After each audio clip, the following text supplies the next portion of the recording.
साईं राम। गुरुर्ब्रह्मा गुरुर्विष्णु गुरुर्देवो महेश, गुरुर्साक्षात् परब्रह्म तस्मै श्री गुरुवे नमः। बाबा के चरणों में मेरा कोटि कोटि नमन और आप सभी को साईं राम। मैं आर के चौधरी आज अपने बारे में ही बताने वाला हूँ कि मैं बाबा से कैसे जुड़ा, क्या सीखा या बताना चाहिए अभी भी सीख ही रहा हूँ, इसके बारे में मैं बताऊंगा। और उद्देश्य ये है कि हमारे बाल विकास के बच्चे ऐसा देरी ना हो जैसा मुझे देरी हुई। हम आगे बढ़ेंगे। जो लोग भी ईश्वरी शक्ति से सरलता से जुड़कर सीख लेते हैं वो लोग सही में धन्य हैं। जो नहीं जुड़ पाते उनको बहुत समय लग जाता है। तो मैं अपनी बात करूंगा। हमारे समय में इंजीनियरिंग में एडमिशन एक कठिन टास्क होता था और जो सेलेक्ट हो जाता था वो अपने आप को काफ़ी बुद्धिमान समझता था, क्योंकि सीट बहुत लिमिटेड थी। मैं भी उनमें से एक था। जब हम इंजीनियरिंग कॉलेज में पढ़ते थे तो हम ये साधु बाबा, झाड़ फूक, ये सब चीज़ों को गलत मानते थे। और मतलब एक बाबा और साधु ये सब चीज़ हमेशा मानते थे कि खराब है, गलत है। ऐसा करके हमारा समय निकला। अब इसके आगे की बात करते हैं। शिक्षा के बाद शादी की बात हुई। तो शादी की बात हुई तो हमारी मदर ने हमारा रिश्ता वहाँ तय किया। वो बताया कि वो लड़की जो है वो साईं बाबा भक्त हैं और उनके जो पिताजी हैं वो ये बता रहे थे कि 5 बेटों के बाद वो बाबा से जुड़े। बाबा से उन्होंने बेटी मांगी और वही बेटी यही है। और उसके बाद जब 1 साल की हुई उनको लेके गए पुट्टपर्थी। बाबा ने इंटरव्यू भी दिया। ठीक है, हो गया, तय कर दिया रिश्ता। फिर सास ससुर की डिमांड आई कि भाई हम चाहते हैं लड़का एक बार बाबा के दर्शन कर ले शादी के पहले। अब हमारी मदर को मालूम था, फिर भी वो बोलने लगी ठीक है चले जाओ, घूम फिर आओ, मन नहीं करे तो हाथ मत जोड़ना, जाके आ जाओ। ठीक है, हमारे साले के साथ में गए तो वहाँ 2:30-3 बजे के आसपास रात को पहुंचे होंगे। एक शेड में गए तो देखा तो शेड में बहुत चहल पहल है, लोग नहा रहे हैं, धो रहे हैं, सब चल रहा है। तो हमसे साले बोले भाई ठीक है अपन भी नहाएंगे और फिर चलेंगे। उनका ठीक है, नहा धो के तैयार हुए, फ्रेश हुए। 4 बजे के आसपास बोले भाई चलो चलते हैं। इनका भी हाँ बोले दर्शन करेंगे। उनका बाबा उठ गए होंगे। हाँ बोले चलो पता चलेगा अभी। ठीक है, गए वहाँ जाके लाइन में लग गए। सुप्रभातम गए, प्रशांति निलयम में गए। वहाँ ओमकार हुआ। वो ओमकार का मुझे याद रहा। और उसके बाद फिर क्या हुआ पता ही नहीं चला। वो नींद लगी थी या ध्यान था पता नहीं। उस समय ध्यान भी पता नहीं होता था। ज़्यादा लोग कोई बताता भी नहीं था कि ध्यान क्या है और क्या नहीं है, बस होता था जो भी हुआ। लेकिन वहाँ से फ्रेश होकर के निकले। ऐसा लगा कि मज़ा आ गया, दिल खुश हो गया। वहाँ से आए, प्रभात फेरी हुई। उस दिन बाबा ने दर्शन नहीं दिए। हो सकता वो देख रहे हैं बच्चा आया है, नाश्ता वास्ता कर ले फिर मिलते हैं। उसके बाद नाश्ते के लिए गए, नाश्ता करके आए, दर्शन की लाइन में लग गए। सेकंड रो में हमारा नंबर लग गया, सेकंड रो में बैठ गए। उस समय मेरे पास एक कैमरा होता था, मेरे ब्रदर ने लाके दिया था, इम्पोर्टेड था, कैनन का। उस समय कलर फोटो और ये सब अच्छी होती थी, उसमें अच्छी निकलती थी। किसी को ज़रूरत होती थी तो वो भी रिक्वेस्ट करता था कि भाई एक फ़ोटो हमारी कलर फोटो निकाल दो। तो उसका एक घमंड भी था। वो सब स्थिति थी। वो लाइन में लग गए। जब बाबा आए तो सब सुध-बुध खो गए, एक मंत्र मुग्ध से हो गए, मैस्मराइज हो गए। ऐसा बस देखते रहे जैसे एक सूर्य का एक तेज प्रकाश आ रहा है। बस को देखते देखते सामने से वो ऐसा निकल गए। 4 या 5 सेकंड के लिए नजर ऐसी मिली होंगी। जैसे वो आगे बढ़े भी ध्यान आया, अरे हमारे पास कैमरा है, फोटो लेना है। तो फोटो ली, फ्लैश चमका, बाबा का चेहरा पीछे हो गया था। फिर उन्होंने पलट के देखा और फिर आगे चले गए। अब वो फोटो उस कैमरे की सबसे आखिरी फोटो थी। बाद में वो कैमरा भी नहीं सुधरा और वो फॉरवर्ड भी नहीं हुआ, फोटो भी नहीं निकली, वो खराब हो गया। ठीक है, अगले 3-4 दिन बिना कैमरे के निकला।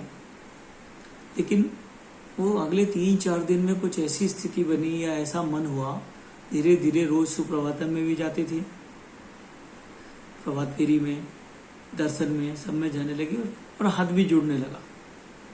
ठीक है, बड़े एक एनर्जी से ओत प्रोत होकर के, ऐसा एनर्जी लेकर के वहां से लौटे। फिर शादी हुई। तो शादी के बाद हम देवी को पूजा करते थे पहले से, और ऐसा लगता था हम बुद्धिमान समझते थे अपने आप को। ऐसा लगता था कि भाई एक ही देवी या देवता की पूजा करना है, और देवी की पूजा करते थे। हमारी श्रीमती जी वो बाबा की भी पूजा कर लेती थी, अष्टोत्तर शतनामावली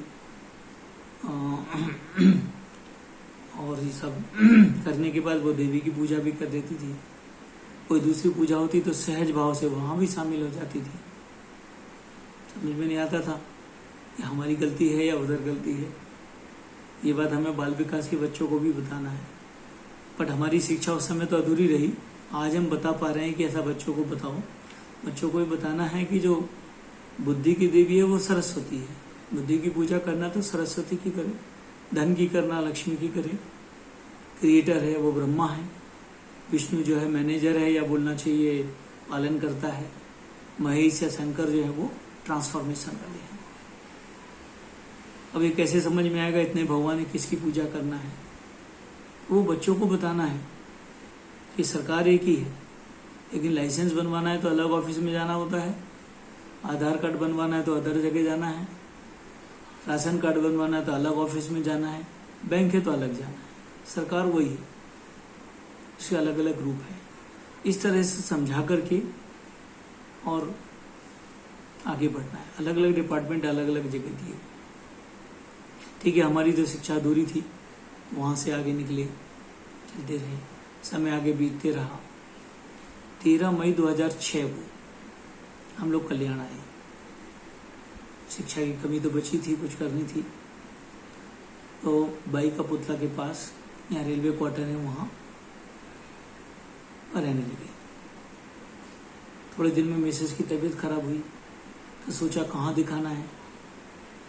तो बाइक से एक आसपास ऐसा रामबाग 1, 2, 3, 4 आजू बाजू इधर उधर सब जगह चक्कर काटा।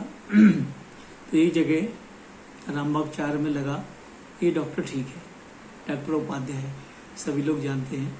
उस समय हमें नहीं पता था, मैं लगा था भाई ठीक है MD हैं, इनके पास चलते हैं। उनको दिखाया, वहाँ बाबा की फोटो देख के श्रीमती जी दवाई तो ली, लेकिन वो पहले ही ठीक हो गई थी देख के फोटो। और उन्होंने बताया कि हम भी बाबा को मानते हैं, वो सब बातें हुई।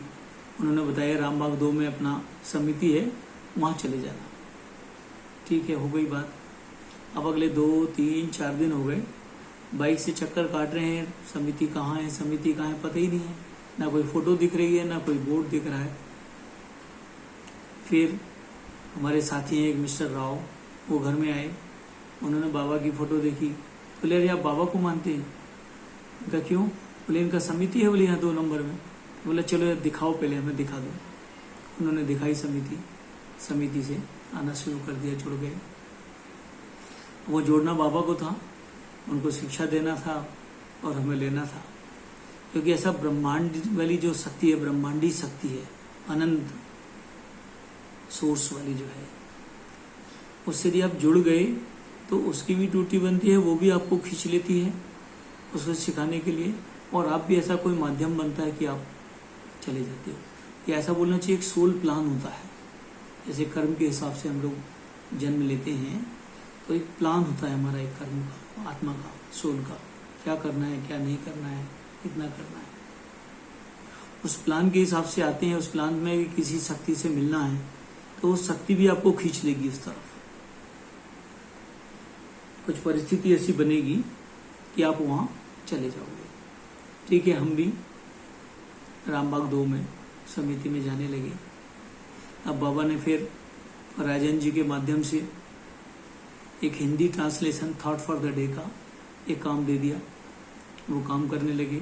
हमें लग रहा था हम काम कर रहे हैं, तो बाबा सोच रहे होंगे ठीक है इसको मैं टीचिंग दे रहा हूँ धीरे धीरे, ऐसा चल रहा होगा। चलते चलते बात आगे आई। तिवारी मामा जी ने एक 365 डेज का कैलेंडर था वो दे दिया, इसका ट्रांसलेशन करो, ये पुट्टपर्ती से फिर प्रिंट होगी और एक कैलेंडर ऐसा हिंदी का बनेगा। हम भी खुश हो गए, हमें अच्छा काम मिला है। काम करने के बाद करके दिया, लेकिन वो कैलेंडर वहां पहुंच नहीं पाया पुट्टपर्ती। तिवारी मामा के साथ वो रास्ते में चोरी हो गया। तब समझ में आया कि एक्चुअल काम ट्रांसलेशन करके पहुंचाने का नहीं था।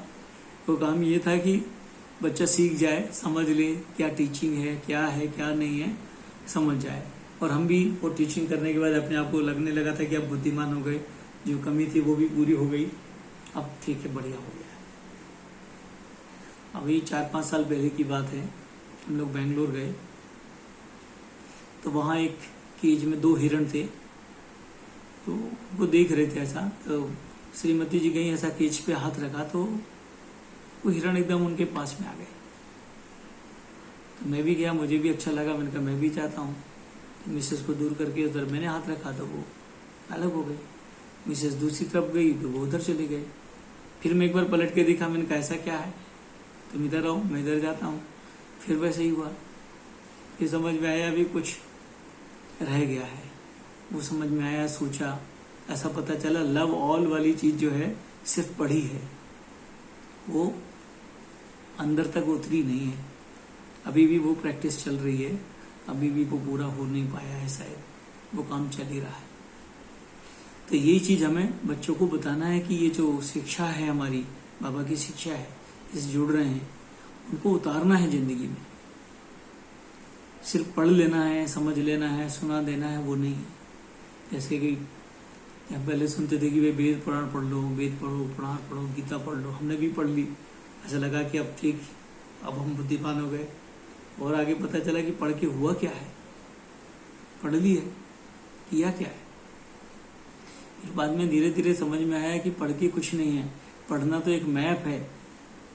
जैसे कि आपको कहीं जाना है तो आपने मैप में रोड देख लिया, कहाँ से जाएंगे, कैसे जाएंगे, क्या करेंगे, और मैप लेके जगह पे खड़े हो, बैठे हो, तो कुछ पहुंचोगे नहीं, मैप लेके जगह पे ही रहोगे।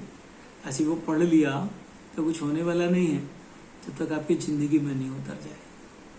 तो यही बात हमें अपने बच्चों को, बाल विकास के बच्चों को बताना है कि वो जीवन में सब चीजें उतारें, वो सेवा से जुड़ें, सत्संग से जुड़ें। सत्संग में वो ध्यान ऐसा बोलना चाहिए, वो भजन ऐसा करें कि तन्मय हो जाए। तो वो जो तन्मय हो जाते हैं वो एक ध्यान जैसी स्थिति आती है। मुझे नहीं आता, मैं भजन नहीं गा पाता हूँ, लेकिन मैं दूसरे लोगों को देखता हूँ ऐसा तन्मय हो जाते हैं, ध्यान में चले जाते हैं। वो स्थिति आनी चाहिए। और इसके अलावा वो बाबा से जुड़े रहें कि जैसे वो ईश्वरीय शक्ति से जुड़े रहेंगे, उनके सब काम होंगे, वो शक्ति उनको खींचेगी, उनको रास्ता देगी। लेकिन रास्ता इतना लंबा ना हो जैसे मेरा लंबा रास्ता हुआ। अपने परिवार को, अपने बाल विकास के बच्चों को ये सब तैयारी करके दो। बाल विकास के गुरुओं से निवेदन है कि वो भक्ति वाहिनी, प्रेम वाहिनी और मेन हमारी ध्यान वाहिनी, इसको पढ़ के नोट्स बनाएं। क्योंकि बच्चों के पास अपना होमवर्क भी होता है, कोर्स भी होता है, वो सब पढ़ना होता है। तो वो एक नोट्स बनाएं, नोट्स बना के शॉर्ट एंड स्वीट उनको दें, सीधा रास्ता आगे बताएं इनको क्या करना है, और इस तरह से हमारे बच्चे भी आगे बढ़ पाए। इतना कहकर मैं अपनी वाणी को विराम देता हूँ और निवेदन करता हूँ कि सब लोग ईश्वरीय शक्ति से, बाबा से जुड़े रहें और अपने मार्ग में आगे बढ़ते रहें। साईं।